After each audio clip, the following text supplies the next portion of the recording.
You want to squeeze into an Apple car? Apple is reportedly getting into the car business with its very own electric vehicle. Can it do it alone, or does it need partners? We bring back our panel. Joe Ling, you're the Apple expert here. In a way, they already have brought in partners. They're hiring a lot of people from the car industry. Yeah, they are, including Mark Newsom, a good friend of Jony Ive, who is the head designer at Apple. And so this is a really big deal for them. He designed a Ford concept car. Reportedly, according to the Journal, there's hundreds of people working on this purported car inside of Apple. But you have to remember that Apple's very much in the software game right now, in addition to having the watch and the phones. They do very, very well. They could expand out, and this actually could be the way they solve the software problem, because the car industry, frankly, hasn't been able to figure it out, Liz. Gary, supposedly, and this is all leaked, it's in the form of a minivan?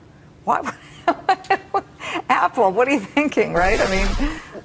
Well, I got to tell you, when the iPod came out, I thought it was just another Walkman, so I'm not the genius on this. But I think you got this Apple company that is they're an innovator, and they're very environmentally conscious, and I think they're going to go after the electric car in a very, very big way. I think they can improve on it, and I would not be surprised if they come out with something. But we're talking a few years away, and Apple's got the good news for Apple. They have the cash, because it's capital intensive, I can tell you that. They have a cash pile of $178 billion, Stephen Leeb. They have the money, but do they have that patience to deal with something like that? Well, Liz, I think they do. And, you know, one thing which I thought was very, very interesting, as soon as Apple made this announcement, all the Chinese electric car companies shot up. BYD, which is owned... There's no announcement, by the way. It's just a rumor. But BYD went up like 10%, and all these others, because they want to sell parts and they want to sell equipment to Apple. They want to be suppliers to Apple. But one thing Apple has to contend with, making an electric car is not... You need a lot of different parts, no pun intended. Among them, you need a supply of lithium for the battery, and that comes from South America. So they have a lot of work ahead of them. Yeah, and they can turn to Tesla to see how hard it is, really. But by the way, Tesla's been poaching a lot of Apple employees. So there's that. Let's move on. The government proposing regulations on commercial drones. We told you that at the top of the hour. But how will these new rules really be absorbed? Will they kill the industry, or are the regulations absolutely necessary, Stephen?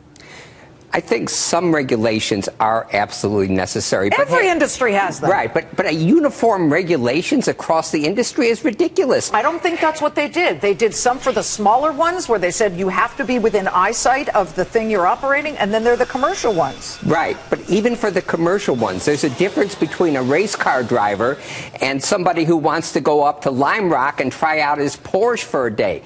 I mean, the point is, Amazon and other companies that could use the drone for good use and might actually be able to expedite deliveries and shipments, there might be a way around this. They can't preclude it at the start. Joe Ling, you know what? You can get a waiver granted if you can show that your technology is safe. Maybe that's the way Amazon gets around this. Yeah, certainly. We have to remember, this is not all drones. These are just proposed rules under 55 pounds. So, you know, Amazon certainly still wants to be in the game. They have a very heavy government lobbying effort. So just because they aren't getting their way now in the proposal doesn't mean it's going to happen. Plus, oftentimes the U.S. likes to follow in terms of technology. If you look at the U.K., already driverless cars, we see a lot of drone testing in the United Kingdom. Perhaps the U.S. says, we don't want to fool with this. We want to see what works, what doesn't, and then take the efficient route. Gary, the realtors are happy because they can now take aerial shots and they can be within eyesight of these things, right?